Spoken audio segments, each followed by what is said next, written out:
Bien-aimés frères et sœurs en Christ, bonsoir.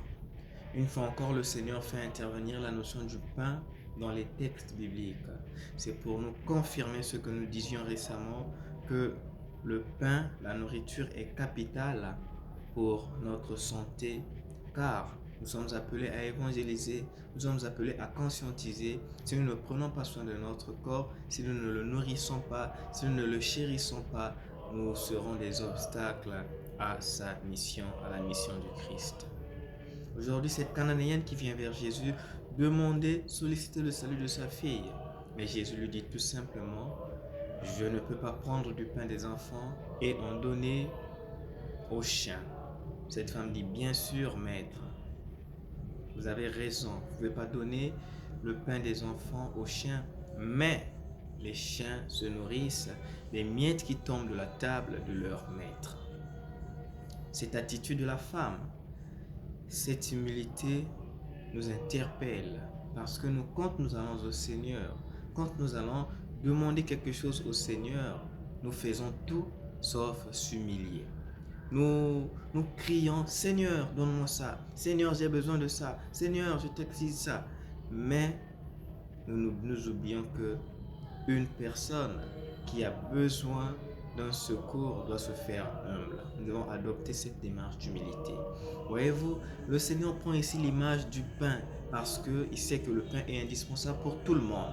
Que tu sois jaune, blanc, rouge, noir, que tu sois africain occidental ou que tu appartiennes à d'autres continents, nous avons tous besoin du pain pour notre survie.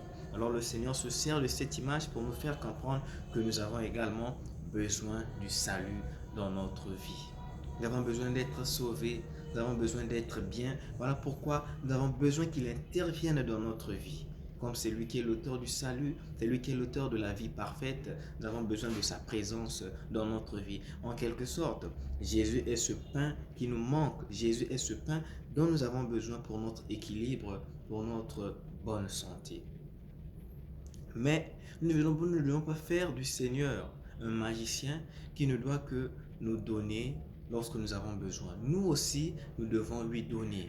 Qu'est-ce que nous devons donner au Seigneur? Nous devons lui rendre grâce.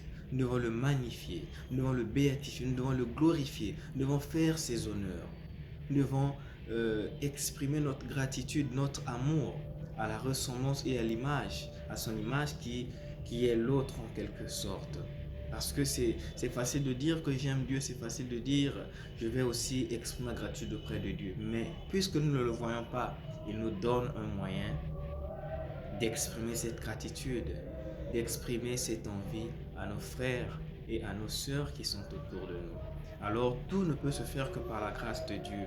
Demandons surtout cette grâce d'humilité afin que nous puissions orienter nos demandes de façon simple, nous puissions nous montrer dans la quête du salut au quotidien. Sainte soirée à tous et à chacun.